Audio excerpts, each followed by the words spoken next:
మరి ఏంటి మీరేమో విద్యారంగం పైన చాలా ఆగ్రహంగా ఉన్నారు. అసలు కూటమి ప్రభుత్వం వచ్చిన తర్వాత విద్యారంగం పూర్తిగా అస్తవ్యస్తం అయింది అని మాట్లాడుతున్నారు.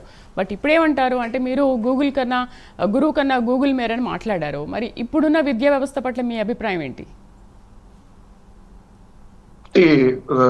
గురువు కన్నా గూగుల్ మేలు లేదని ఇంకోటి ఎవరో ఒకళ్ళు ఇద్దరో చేసినటువంటి వ్యాఖ్యానాల మీద డిబేట్ అనేది అనవసరం. కానీ ఒక మాట అయితే నేను క్లియర్ గా చెప్తా.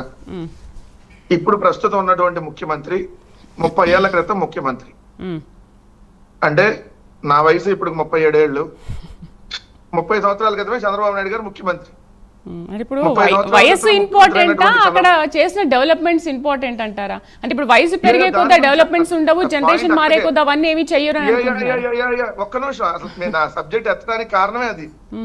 30 సంవత్సరాల క్రితం ముఖ్యమంత్రిగా ఉన్నటువంటి చంద్రబాబు నాయుడు గారు, ఇప్పటికి 4 సార్లు ముఖ్యమంత్రిగా ఉన్నటువంటి చంద్రబాబు నాయుడు గారు కుప్పంలో ఇదిగో పలానా మండలంలో పలానా స్కూలు నేను నాడు నేడులో భాగంగా డెవలప్ చేశాను, లేదంటే ఇదిగో ఇన్ని స్కూళ్ళను డెవలప్ చేశానని చెప్పి ఒక లెక్క ఏమైనా ఉంటే చెప్పమానండి. పలానా స్కూల్ నేను బాగు చేశానని చెప్పి. మేము అధికారంలోకి వచ్చిన తర్వాత ఏదైతే 3 విడతల్లో భాగంగా 45,000 ప్రభుత్వ పాఠశాలను బాగు చేయాలని చెప్పి మేము నిర్ణయించి 2 విడతల్లో 38,000 స్కూలు నాడు నేడులో భాగంగా మేము బాగు చేసాం. ఏదైతే కార్పొరేట్ పాఠశాలను తలదన్నేలాగా ప్రభుత్వ పాఠశాలని మరి అంతకుముందు చేయలేదనే కదా దానికి అర్థం. చేయకపోతేనే కదా మేము 38,000 స్కూళ్ళను మేము బాగు చేయాల్సి వచ్చింది. అదే చంద్రబాబు నాయుడు గారు బాగు చేస్తుంటే మేము బాగు చేసే పని ఉండేది కాదు కదా. రెండో అంశం వచ్చేటప్పటికి వాళ్ళు డిఎస్సి గురించి మాట్లాడతారు. మెగా డిఎస్సి మేము ఇచ్చేసాం, ఉద్యోగాలని ఏదైతే తీసుకొని వచ్చాం అంతకుముందు ప్రభుత్వంలో అసలు ఏమి ఇవ్వలేదని. అది మెగా డిఎస్సి కాదు, మినీ డిఎస్సి. అది కూడా జగన్మోహన్ రెడ్డి గారు ఇచ్చినటువంటి 6,000 పోస్టుల నోటిఫికేషన్ తో కలిపి వాళ్ళు ఇంకో 10,000 పోస్టులు యాడ్ చేసి 16,000 పోస్టులకు సంబంధించి వాళ్ళు ఇచ్చినటువంటి నోటిఫికేషన్. మరి నేను ఇదే అడుగుతున్నా, చంద్రబాబు నాయుడు గారు 1998లో ముఖ్యమంత్రిగా ఉన్నారు. అప్పుడు 1998లో డిఎస్సికి సంబంధించి ఉత్తీర్ణులైనటువంటి వారు జాబులు రాకుండా మొన్న జగన్మోహన్ రెడ్డి గారి ప్రభుత్వం వచ్చేదాకా ఎందుకు వేచి చూశారు? 4,059 మందికి 1998 డిఎస్సికి సంబంధించి మేము ఉద్యోగాలు ఇచ్చాం. 2008 కాంగ్రెస్ ప్రభుత్వంలో ఏదైతే 2008లో డిఎస్సికి సంబంధించి 2,193 పోస్టులని మేము వచ్చిన తర్వాత వాళ్ళకి ఉద్యోగాలు ఇచ్చాం. 2018 చంద్రబాబు నాయుడు గారు ముఖ్యమంత్రిగా ఉన్నప్పుడు డిఎస్సికి సంబంధించి 6,954 మందికి మొన్న జగన్మోహన్ రెడ్డి గారి ప్రభుత్వంలో ఉద్యోగాలు ఇచ్చాం. 2019లో స్పెషల్ డిఎస్సి ద్వారా 602 పోస్టులని జగన్మోహన్ రెడ్డి గారు వచ్చినా భర్తీ చేశారు. కేజీబీవీ రెగ్యులర్ పోస్టులు 1,200 ఉంటే అవి మేము భర్తీ చేశాం. మొత్తంగా చూస్తే అక్కడికి 15,000 పోస్టులు. మన జగన్మోహన్ రెడ్డి గారు 6,000 పోస్టులు నోటిఫికేషన్ ఇచ్చిన దాంతో చూస్తే మొత్తంగా 21,000 డిఎస్సి పోస్టులు జగన్మోహన్ రెడ్డి గారు భర్తీ చేశారు. మళ్ళీ ఇంకెక్కడ చెప్పుకుంటారు? రెండోది, ఎవరన్నా అమ్మఒడి ఎక్కడ, తల్లికి వందనం ఎక్కడ అని అడిగితే కేసు పెట్టినటువంటి దాఖలాలు ఎక్కడన్నా ఉన్నాయా? First time in Chandrababu Naidu గారి హిస్టరీలో సారా కేసు పెట్టారు. మొన్న మార్చి నెలలో తల్లికి వందనం ఎక్కడ అన్నందుకు ఇదిగోండి అధ్యాపకుడిపై కేసు. తల్లికి వందనం ఎక్కడ అని అడిగితే చిత్తూరు జిల్లాలో ఏదైతే ఐరాల మండలం కాణిపాకానికి చెందిన జ్యోతి కుమార్ అనేటటువంటి ప్రైవేటు కళాశాలలో అధ్యాపకుడిగా పనిచేస్తున్న వ్యక్తి 15 రోజుల కిందట విద్యా సంవత్సరం ముగుస్తున్న విద్యార్థులకు తల్లికి వందనం ఎక్కడని అడిగితే 2024 సంవత్సరంలో వీళ్ళకి తల్లికి వందనం అడిగారు. ఆ ఇయర్ ఒక 0 వీళ్ళు ₹1 ఇవ్వాల తల్లికి వందనం. 2025 సంవత్సరంలో తల్లికి వందనం ఇచ్చారు, అది కూడా 20 లక్షల మంది కట్ చేసి. 24లో ఎందుకు ఇవ్వలేదని చెప్పి అతను 24లో అకాడమిక్ ఇయర్ అయిపోతున్న మార్చిలో పోస్ట్ పెట్టాడని చెప్పి అతని మీద సారా కేసు పెట్టారు. ఒక ఉపాధ్యాయుడి మీద సారా కేసు పెట్టినటువంటి గొప్ప ప్రభుత్వం. మళ్ళీ వీళ్ళు ఉపాధ్యాయుల గురించి మాట్లాడటం ఏంటి? వీళ్ళు వచ్చిన తర్వాత 10వ తరగతి పరీక్షా పేపర్లు లీక్ అవటం, బిఈడి పరీక్షా పేపర్లు లీక్ అవటం, ఏదైతే విద్యార్థులకు సంబంధించి స్కూల్కి వెళ్ళేటటువంటి విద్యార్థుల చేత ఏదైతే వాళ్ళే చపాతీలు చేయించడం, లేదంటే అక్కడ పెట్టేటటువంటి మధ్యాహ్న భోజనంలో జెర్రీలు, ఇవన్నీ